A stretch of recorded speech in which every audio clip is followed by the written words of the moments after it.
Hello and welcome back to English Today.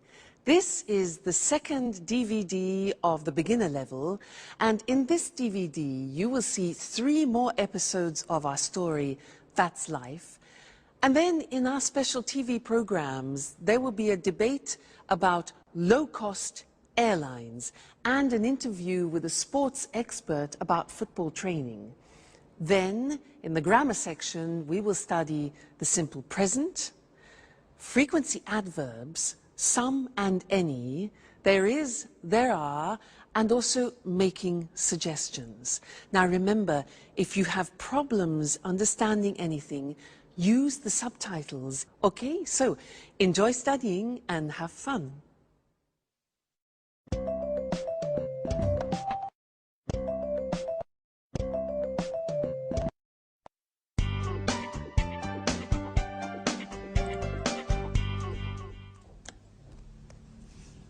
Hello, Anne. Oh, it's you, Peter. Look, this is it. Look at what? My office. Here, near my bed. Oh, I see. By the way, where are the office supplies? The computer supplies are in that cupboard over there. The folders, pencils, pens, etc. are here in this cupboard. And I also have 2 chairs. Oh, good. Are these for everyone? No, they are not. Don't touch anything, please. Okay, so you say you have all of the office supplies. No, not really. There isn't a fax machine. There aren't all the programs I need on my computer. And I guess you have an answering machine. Is it useful? I don't need an answering machine. I answer the telephone myself. Okay, you're right. This office is nice. And if you need a fax machine, I have one in my apartment. Oh, thank you. Wait a minute. Something is missing. Where's the coffee machine? All offices have a coffee machine. I'm afraid there isn't one here. There's a staff kitchen on the other side of the house. In the kitchen. We can have some coffee there. Good idea.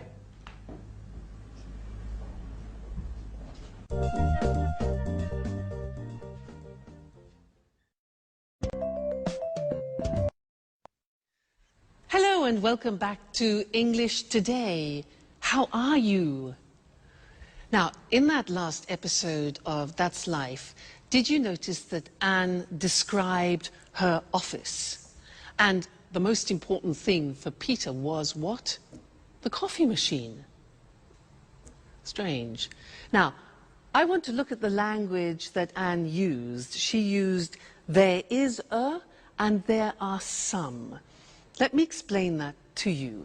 Now, if you have a single object, for example, like a glass, then we say there is a glass on the table, or there is a hat on the table, or there is a computer on the table. Okay? Now that changes when we have more than one object. Like these pens, for example. We say there are some pens on the table. Okay? There are some pens on the table. And therefore, in this example here, books, there are some books on the table.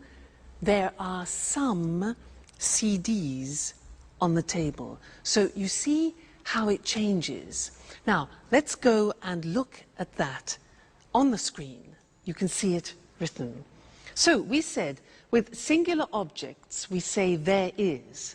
The examples are, there's a computer in Anne's office. There isn't a fax machine. That's the negative. There isn't a fax machine.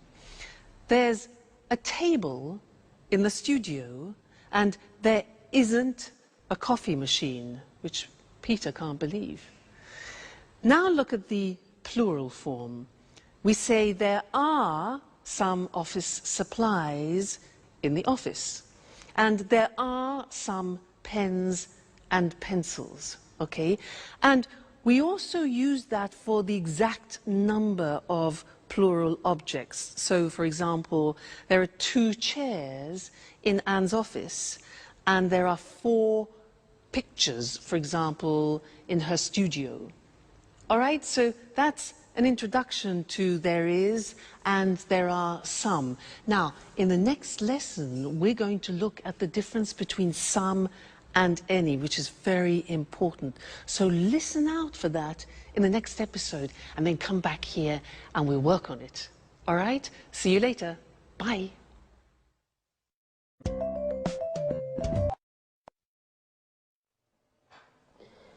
Do you want milk with your coffee?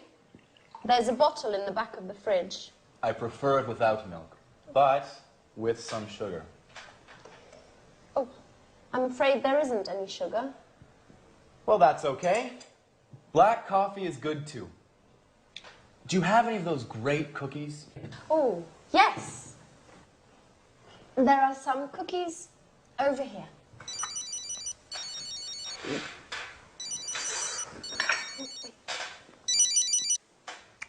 Peter speaking. What? An audition? No, not at all. I'm free. Great. Bye. Well, finally. An audition. Wonderful. When? Next Monday at the Opera Theater. These cookies are fantastic. Are there any more? There are some more in the box. Thank you. Bye, Anne. Time for music. Hey! Take your dirty napkin away from my kitchen.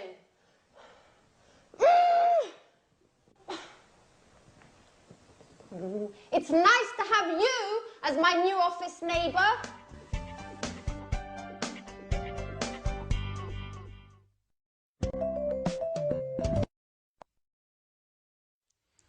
Hi again. Anne's a bit difficult, isn't she? Yeah. Now, this is a lesson about some and any.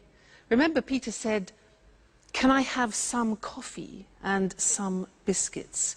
Well, I want to talk to you about that right now.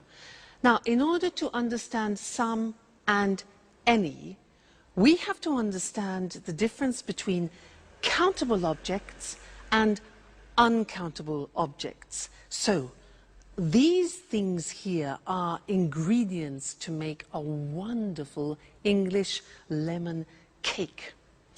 Let's divide them into countable objects and uncountable objects. Let's start with these. Now, these are lemons. Countable means you can count them. Uncountable means you can't count them. Can you count these? Yeah, 1, 2.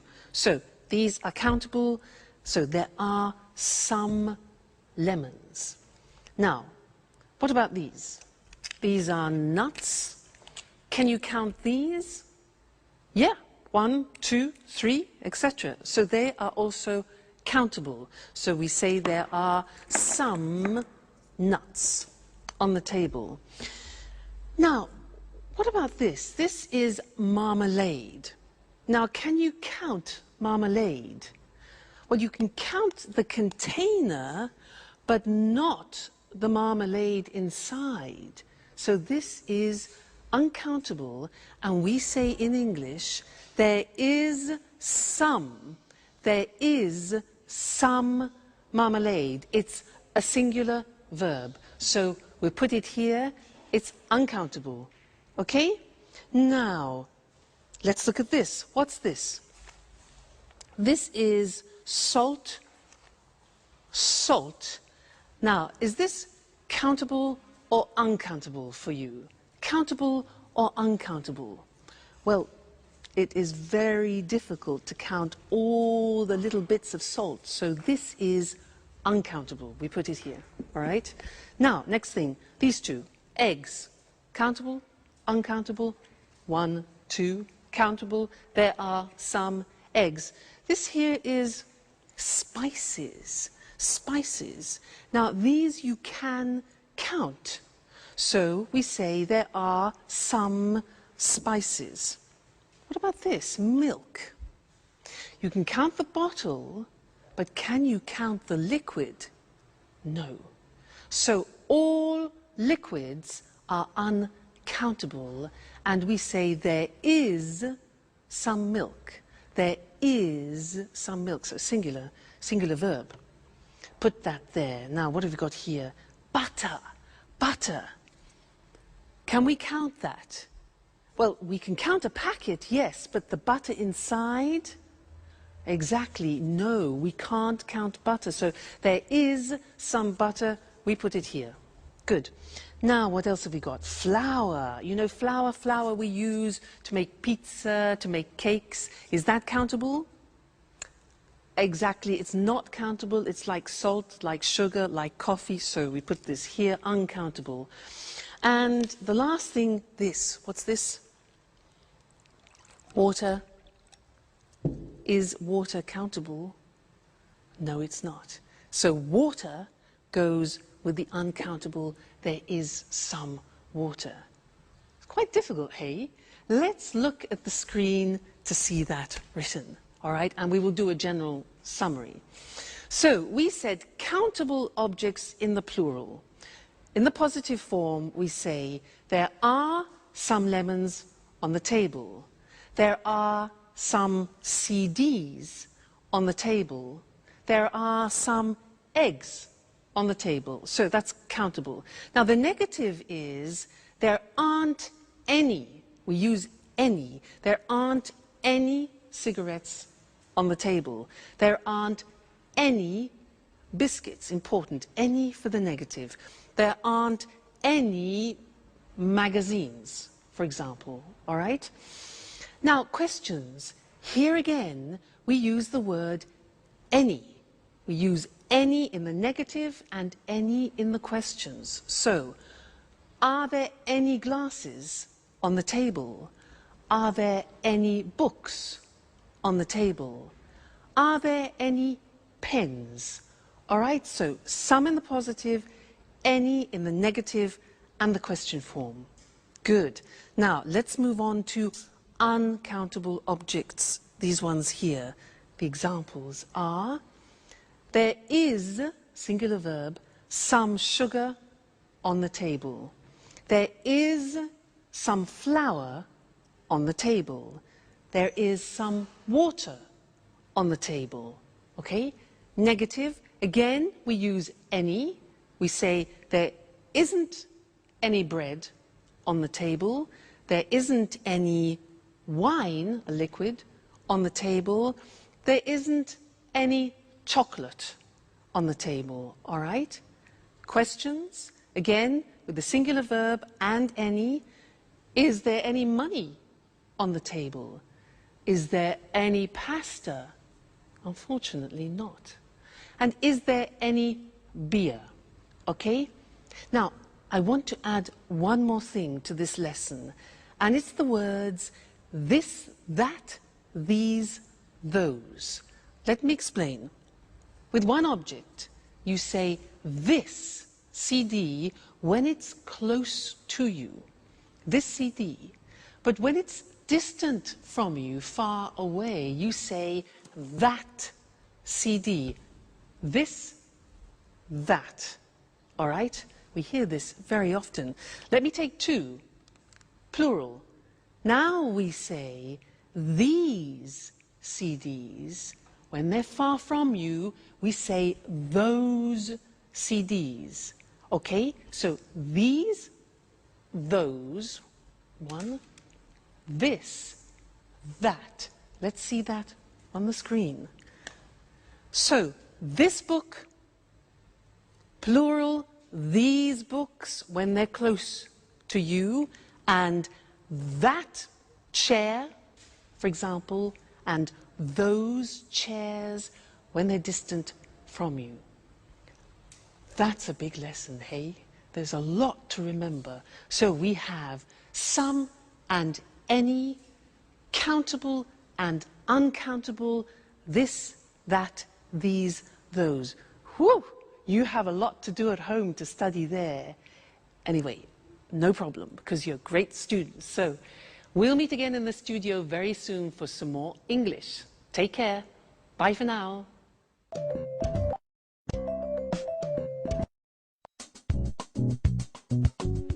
Work is so hard, guys.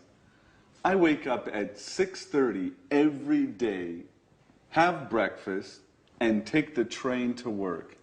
Every day. I know. I get up at 7, but I have a friend at work who usually gets up at 6. Why? That's too early.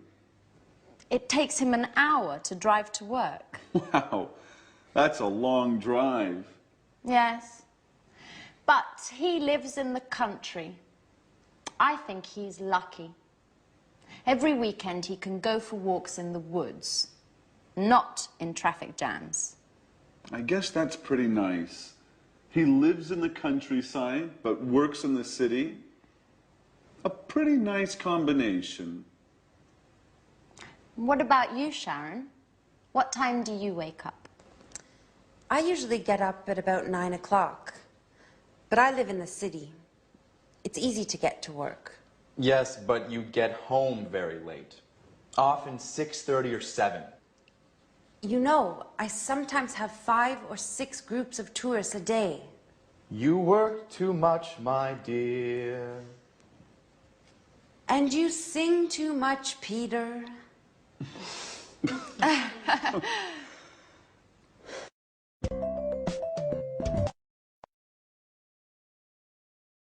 Hello again, and how are you? Now, from that last conversation, we learned that Sharon works too much and Peter sings too much. How about you? Do you work too much? What time do you get up in the morning? 6:45? 7 o'clock? 7:15? 7:30? Well, I'm going to describe my typical day, and I'm going to use the simple present to do that. All right? Well, first, I wake up at 6:45, but I don't get up. I listen to the radio, and I listen to the news. Then after, I slowly get up. That's difficult. And I take a shower. I take a shower. I get dressed. And then I go for a walk with Suki. Then we have breakfast together. She has dog biscuits, and I have toast, marmalade, and butter. Then I go to work on my scooter. Now, my boyfriend has a different day because he goes to work at 8 o'clock at night. Remember, he's a jazz musician. Now, did you notice I said he goes to work? That's because with the third person we add an S, goes. He goes to work at 8 o'clock and he comes home at 3 o'clock in the morning because he plays jazz concerts. Then he goes to bed and he gets up at lunchtime at 1 o'clock.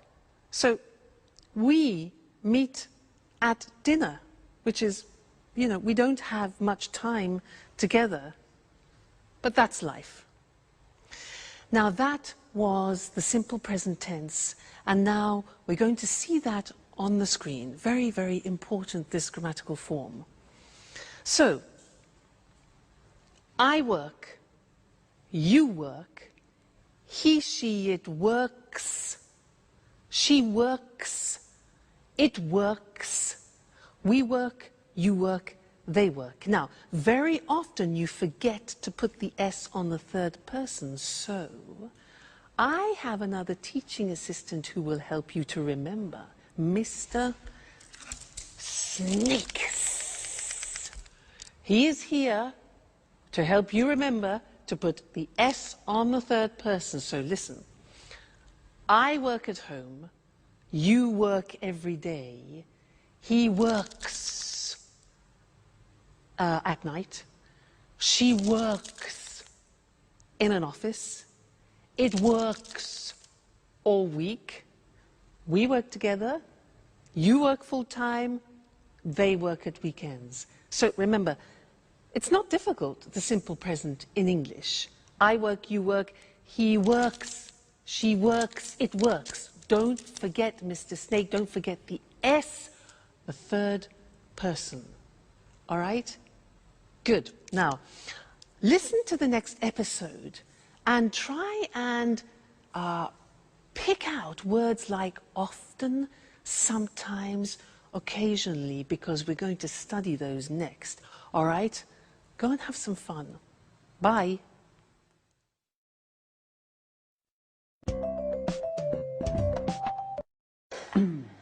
Alice, I bet you don't wake up at 6 o'clock every day. Tell us something about your typical day at university. Well, I sometimes have classes in the morning, but I usually have classes in the afternoon. On Mondays, I always attend lectures in the morning. And where do you study? I usually study in the library, but I sometimes study at home too, when I don't have classes in the morning. My friend David also studies at your university. Do you remember him? David Leary? Yes, I occasionally see him in the library, and sometimes in the park. In the park? Doing what? He likes studying there.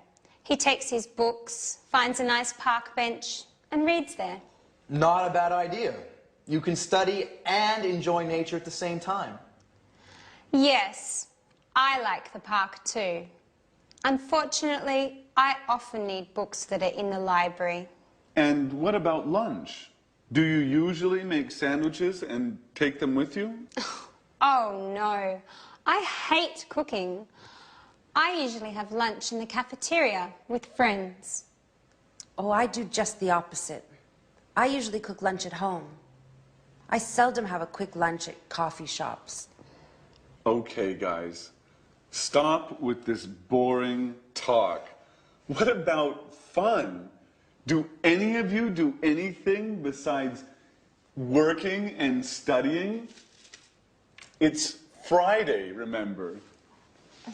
You're right, Jack. I'm so happy it's Friday. Me too. It's weekend time.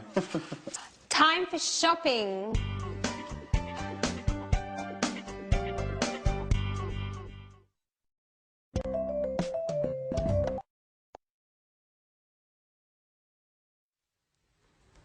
Jack really knows how to provoke Anne, doesn't he? Did you notice those words? Sometimes, always, occasionally?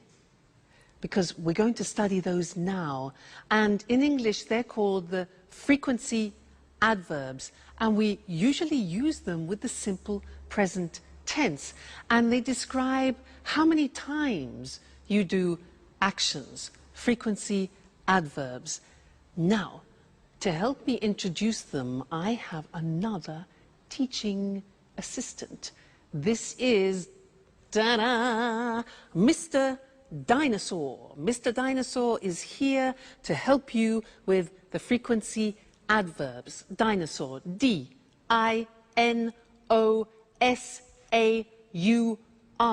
Now, let's see at the screen how Mr. Dinosaur is going to help you. Well, look at the screen. Now, we're talking about adverbs of frequency, things which describe how often you do something, like habitual actions. Dinosaur. Look at the screen. We have D-I-N-O-S-A-U-R. Now, these letters represent a frequency adverb. Let's see if you can find them. What do you think O is? When you do something a lot. Yeah, often. O is often. What about N? When you do, N is never. Good. N is never. What about A? Something that you do a lot. A is always. Good. What about S? S is sometimes. Very good, sometimes. Now, U is for usually. Usually, it's a habit. What about R? R stands for rarely. That's difficult to pronounce. Rarely. And the last one, look at the top. We've got D. Monday, Tuesday, Wednesday, Thursday, Friday, Saturday, Sunday is a bit strange, this. Every day. All right, so those are the main frequency adverbs. Every day, never, often, sometimes, always, usually, rarely. You notice sometimes is also the same as occasionally, and rarely, another way to say rarely is seldom. Okay, now, the important thing about Mr. Dinosaur and the frequency adverbs is where to put them in the sentence. Now, look at the examples. We put them in front of the main verb. So, I never go out. You always arrive late. He usually gets up at 7. She rarely plays tennis. It often rains in England. We sometimes watch TV. You occasionally drink wine. And the last one is different.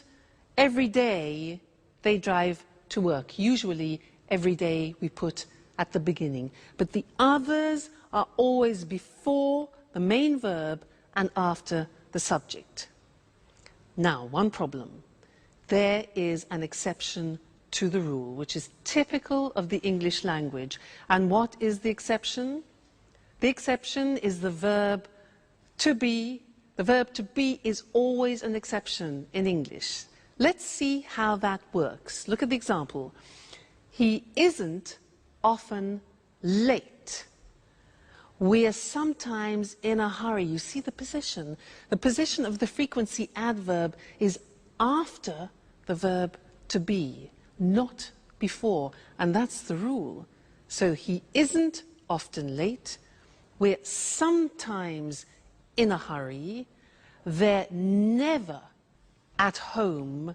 And I'm always tired. So those are the frequency adverbs, very important, and we use them to describe our habitual actions. Now, in the next episode of That's Life, listen for this word, enough.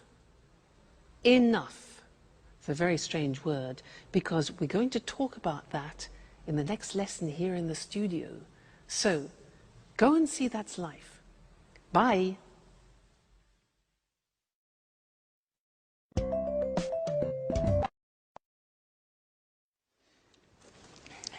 Yes, I always go shopping on Saturdays. The first thing I do on Saturday is drive to the supermarket. I sometimes go shopping on Saturdays, but usually I sleep late. I'm always so tired on Saturdays. I'm never tired on the weekend. The weekend is a time for fun. I paint, go jogging, go out with some friends. Unfortunately, I sometimes have to study. Oh, I sometimes do a little work at the weekend. When I'm free, I like going swimming, going to exhibitions, or to concerts, if I have enough money. Oh, and every Sunday, I clean up the entire flat. And in the evening, I watch TV. Oh, I never watch TV. It's boring. Peter and I like going to the cinema at the weekend. Yes, it's important not to watch too much TV. An hour a day or so, that's enough. Come on, guys. You talk like my grandfather. Work, TV, housework on the weekends. Life is more. I want you to take me to places where young people have fun. Great! Get ready, Grandpa.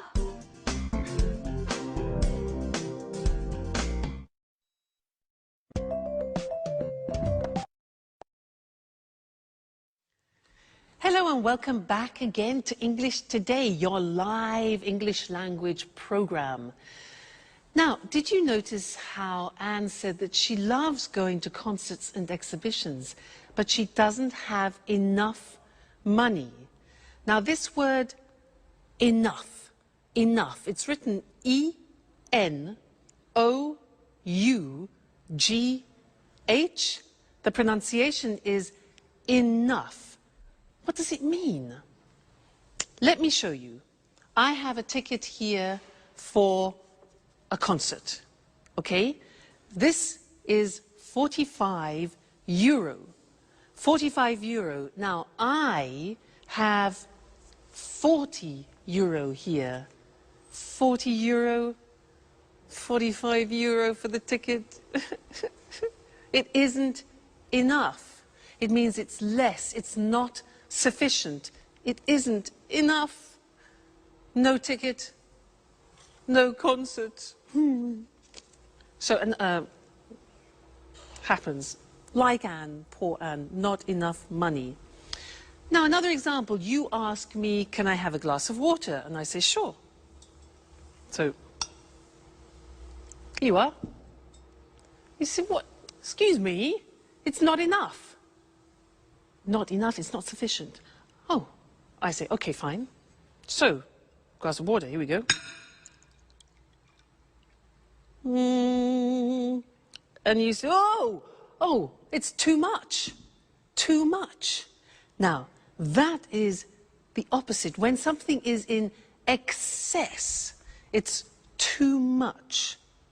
Let's go back to the ticket. For example, imagine that the theatre ticket has a discount. Now it only costs 30 euro. 30 euro. I've got 40 euro, which is too much. In excess, too much. But that's great. That's not a problem. That's great. I can go to the concert. Okay? So, that's enough, too much. Now, one more word. It's a small word, and it's so. When do we use so? If I say to you, you are so intelligent, that describes an emphasis. You are so intelligent. You could also say, the glass is so full. Okay? So is to express an emphasis of something. So, we've studied enough, too much, and so. Let's look at those on the screen now to help you, okay?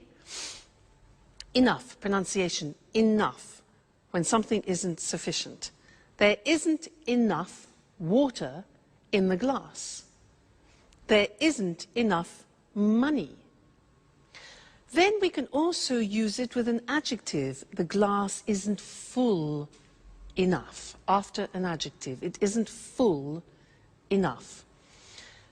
Let's move on to too when we talk about something in excess.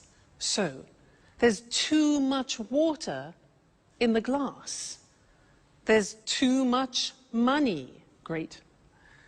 There are too many coins. Now, many is because we use it with countable things. There are too many coins. We can use it with an adjective. For example, the ticket is too expensive. The glass is too full. All right? Then the last thing was so. When you want to emphasize something, the ticket is so expensive. The glass is so full, or you are so intelligent. Fantastic. So that's the end of this lesson. Remember, enough, too much or too many, and so. That's it for now, and I'm going to see you again extremely soon. Take care. Bye.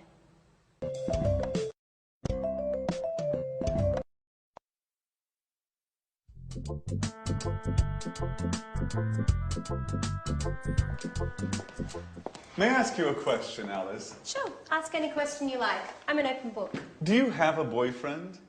Well, I go out with some boys, but that's nothing serious. According to my birth chart, I need some Taurians. But that's not easy now that Saturn is in Leo. I see. Anyway, I think you have a strange relationship with boys. Oh, no. I like boys very much. They're great at carrying packages. You're exceptional. Thanks, Jack. But now, stop talking about me. Let's talk about you. What do you think of me? No, really. I'm curious. What do you do at work? Oh, nothing special. You know Speedmaster, the sporting goods factory. Yeah, sure. They produce wonderful running shoes. What department do you work in? I'm a sales manager. Last month they gave me a promotion, and now I'm responsible for Southern Europe. That's why I moved here. Wow, that's really interesting. You must be very good at work. What exactly do you do? Oh, basically I look for new clients and keep them informed about new product lines and take care of their requests. What kind of requests do they have? Oh, they often ask questions about new models and prices. What do you do if they want a discount?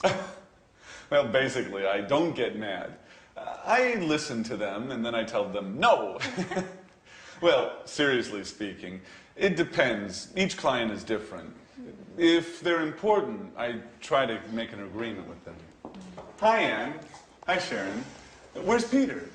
Oh, Peter's preparing his audition. Well, tell Peter I wish him good luck. Do you really care?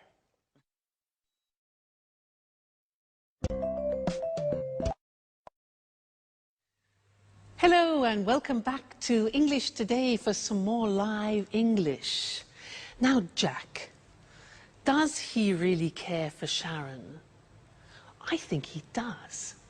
Let's ask Mr. Monkey. Mr. Monkey, does Jack really care for Sharon? Mr. Monkey. Yes, he agrees, he cares. Now, in that episode, there were a lot of questions, and I want to practice that with you now. And to do that, we are going to have a quiz. I am going to change profession. I am no longer an English teacher. I have a different job.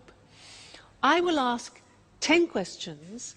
I will give the answers, and you must guess my new job.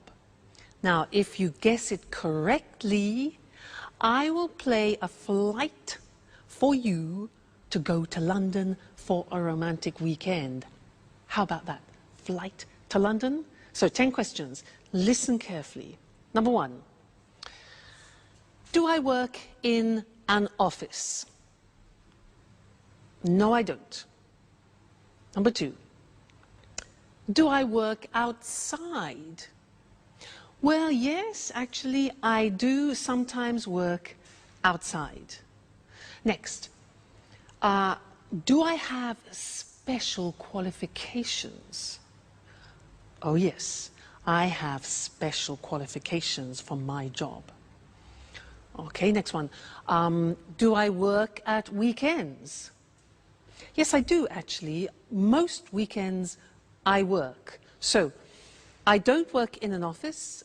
I work outside sometimes. I have special qualifications, and I work at weekends. Okay, next one. Do you travel a lot? Oh, yes, I travel everywhere. I travel to America, to the Far East, around Europe, a lot.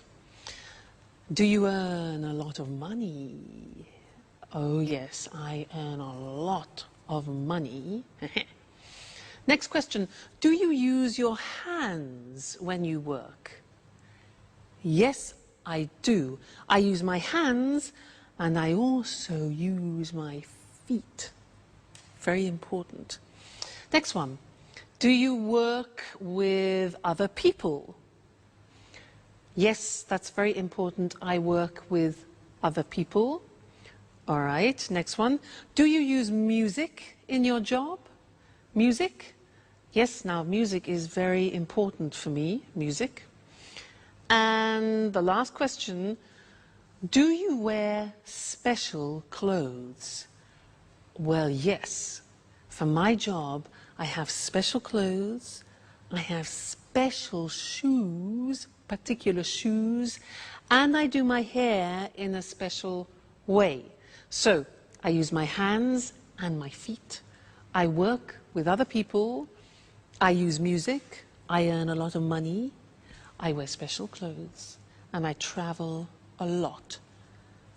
So, what's my job? No. No. No. It's difficult. Shall I tell you? I'm a prima ballerina. I won, you lost. No London, no flight to London. Next time, there'll be another quiz. All right, good. So, let's look at the grammar that we've just used for asking questions, okay? Now, we have the question form with the question word like when, the auxiliary, do, I, the subject, and then arrive, which is the verb. So, when do I arrive? Okay, that's a typical question in the simple present. Look at the next one. What do you do at work? What do you do? Next one, now this is important, and we need Mr. Snake, because it's who does he work with? Remember, does, third person, the S, do becomes does. So, who does he work with? Next one, why does she study? Third person. How much does it cost? Again, third person, it. When do we leave? Where do we live? And how do they speak English? Okay, so remember, third person does is the auxiliary plus the infinitive. All right, so those are the English question forms. Now, in the next episode, listen out for the negative form, and then we'll study that together. Okay, so have fun studying, and I'll see you again very soon. Bye.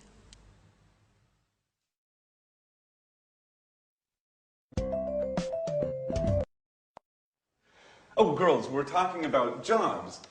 Tell me about your job, Sharon. What do you do at the moment? That's an interesting question.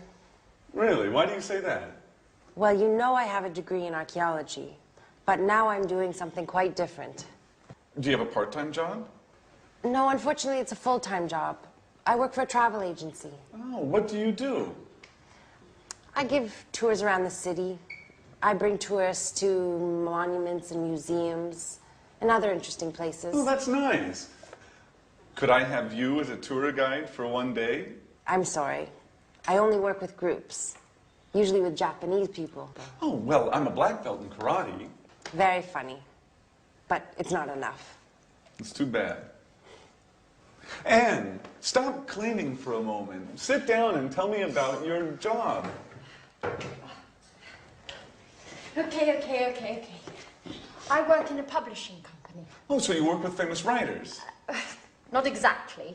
I don't work with the writers. I just read their proofs and correct them before printing. By the way, do you know Paul Taylor? He works with you, right? Yes, but we don't work in the same department. He works in the advertising department.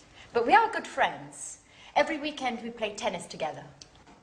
Play tennis? I'm jealous. Do you play tennis too? Do you want to play with us? Well, just joking. I don't play tennis that well. Only karate.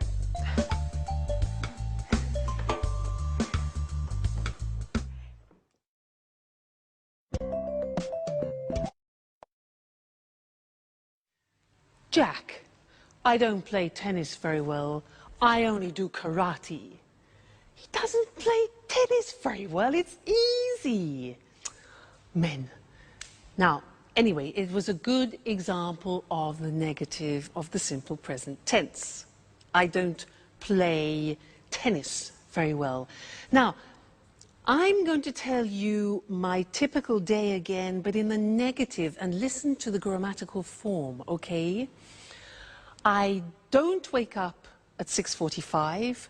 I don't get up after. I don't listen to the radio. Now, don't is do not abbreviated, okay? I don't take a shower. I don't have breakfast with Suki. And I don't have Tok biscuits. Now, think of my boyfriend. Let's go into the third person. My boyfriend doesn't go to work at 8 o'clock at night. He doesn't play the saxophone, he plays the double bass. Now, doesn't is does not contracted. Doesn't, okay?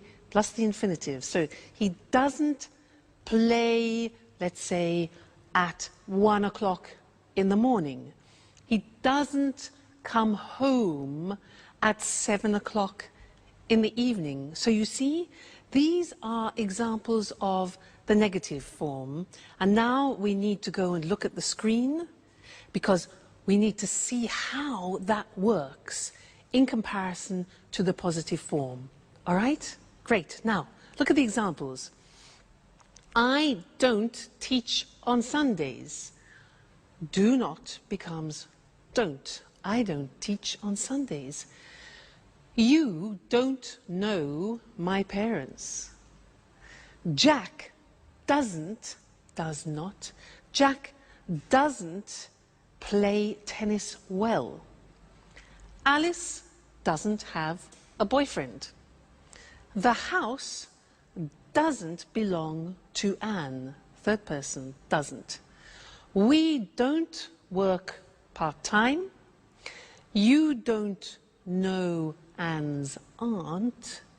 And Alice and Sharon don't live together. All right, so now we have studied the positive form, the question form, and the negative form of the present tense. So a whole world opens up for you, okay? Well, you just keep studying, and we'll meet again here for another live show very soon. All right, take care. Bye.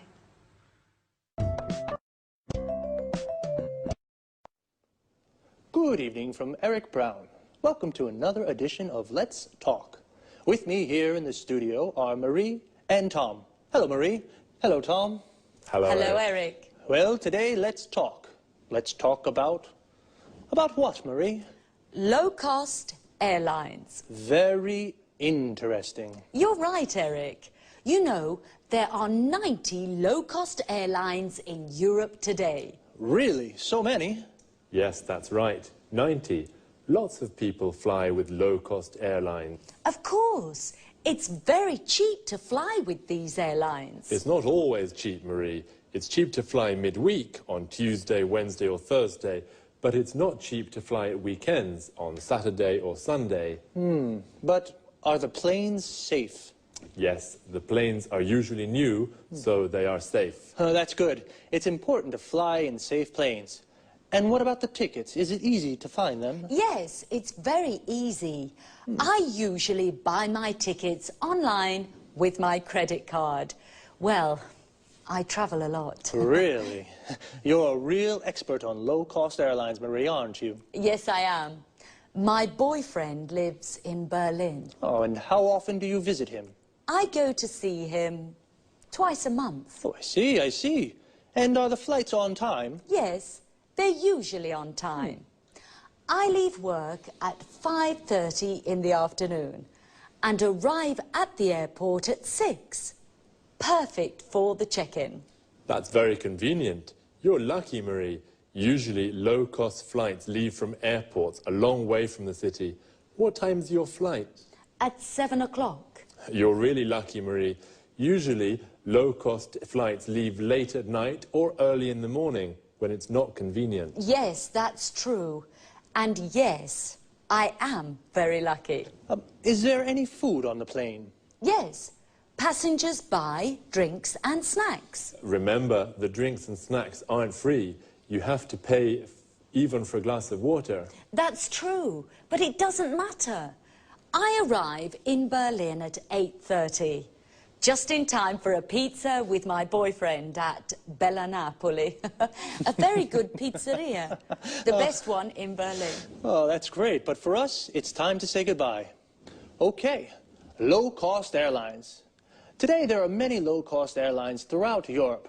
They are very easy to use, and they are cheap. And the planes are safe, and they are usually on time. Very interesting. Very, very interesting. Thank you, Marie. Thank you. And thank you, Tom. Thank you. And goodbye. And see you again soon on another edition of Let's Talk. Well, low-cost airlines really make traveling easy. For many people, flying is very simple, like taking a bus. Now let's take a look at some very useful vocabulary and expressions you just heard. The check-in is the place where you show your passport and leave your luggage. In English, it is also a verb. We say, I check in at 7, or where's the check-in for Berlin? When we talk about cheap prices, we mean it doesn't cost very much, and expensive means it costs a lot. My ticket to Berlin is 600 euros. It's expensive.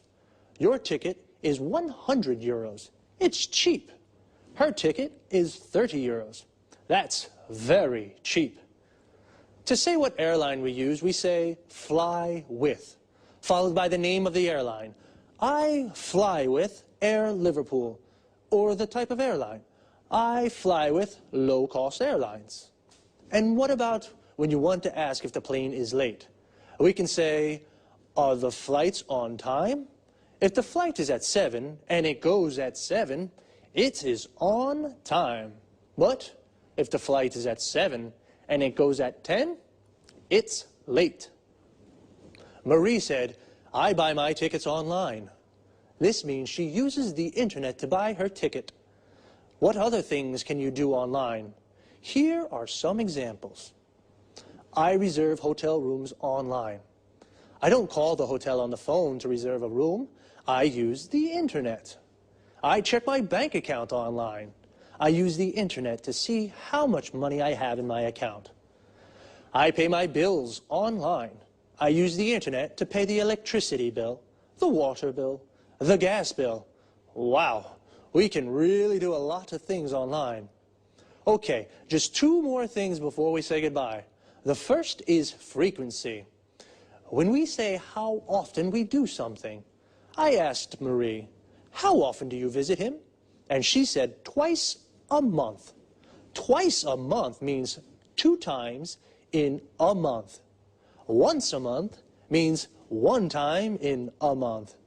But when we do something more than 2 times, we say 3 times a month, 4 times a month, etc. Even if we change the period of time, the structure of frequency remains the same. For example, we can say once a day, twice a week. But remember, we say 3 times a year, 4 times a week. One last thing. Notice the preposition after arrive. When we arrive in a place like a station, airport, shop, we say, I arrive at the airport at 6. But when we arrive in a city or country, we say, I arrive in Berlin at 8:30. So, we say, I arrive at the station, I arrive at the airport, but I arrive in London or I arrive in Madrid. That's about it for now. Take care and see you soon.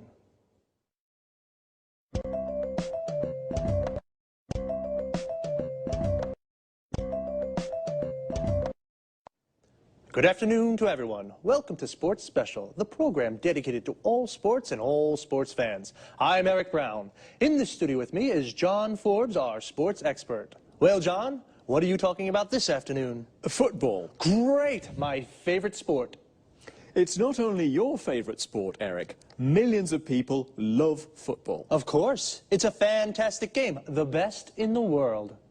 Well, maybe. But remember, Eric, football isn't only about fame, success and money. Oh, a lot of money. Professional footballers earn millions of euros. That's true. But football is also about hard work, fitness training, stretching and jogging almost every day. Really? How often do professional players train?